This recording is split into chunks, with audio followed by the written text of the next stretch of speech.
Next 9 news में आपका बहुत बहुत स्वागत है। मैं हूं आपके साथ अबरारुल हक रहमानी। गुजरात की सियासत में अरविंद केजरीवाल लगातार जो है अपनी ताकत को मनवाने का जो उनका प्रयास है वो जारी है, लेकिन भारतीय जनता पार्टी के इतने मजबूत गढ़ में क्या गुजरात में अरविंद केजरीवाल अपनी सियासी फतह जो है वो हासिल कर पाएंगे, ये बड़ा सवाल है। क्योंकि भूपेंद्र पटेल की क़यादत में जिस तरीके से लगातार वहाँ पर बीजेपी मजबूत हो रही है और ये कहा जा रहा है कि दरअसल अरविंद केजरीवाल बेकार की ये तमाम बातें और जो एक तरीके से जनता के बीच जाकर के वो ये समझ रहे हैं कि गुजरात की जनता उनको वोट देगी, ऐसा बिल्कुल भी होता हुआ नज़र नहीं आएगा। भूपेंद्र पटेल की अगर यहाँ पर बात की जाए तो भूपेंद्र पटेल का जो सियासी कद है वो केजरीवाल से बड़ा है।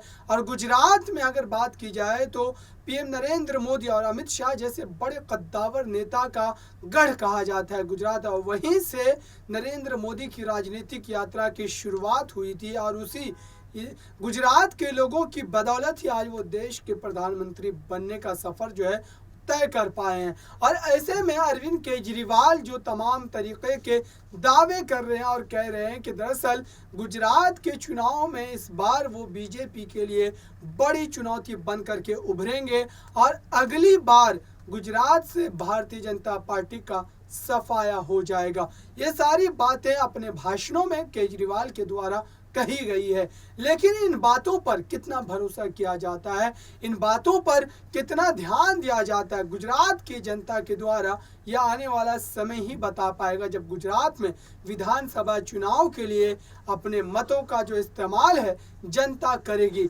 जनता के दिमाग में दो तीन चीज़ें जो है वो ज़रूर रहेगी कि जिस तरीके से अरविंद केजरीवाल ने दिल्ली और पंजाब में जो आम मिडिल क्लास के लोग हैं उनके लिए जिस तरीके से तमाम सहूलतें मुहैया करवाई है, उन तमाम बातों को लेकर के ही अरविंद केजरीवाल लगातार जो है वो गुजरात में अपनी बातों को रखते हुए नजर आए हैं। और लगातार कई योजनाओं का जो जिक्र है उनके द्वारा किया गया है जो उन्होंने दिल्ली और पंजाब दोनों जगहों पर लागू किए। ख़ास तौर से अगर दिल्ली की बात की जाए तो फ्री बस सेवा, महिलाओं के लिए बिजली का 300 यूनिट जो फ्री किया गया, उनके द्वारा पानी का बिल जो है माफ़ किया गया। इन तमाम बातों को लेकर के लगातार गुजरात की जनता को लुभाने का प्रयास कर रहे हैं, लेकिन साथ ही बीजेपी भी हमलावर है और ये कह रही है कि मुफ्त की रेवड़ी जो बांटने वाली राजनीति है उस पर अंकुश लगना चाहिए। और इस बात को लेकर के बहुत ज़्यादा जो है सियासी घमासान इस वक्त देखने को मिल रहा है। देखते आने वाले समय में भूपेंद्र पटेल के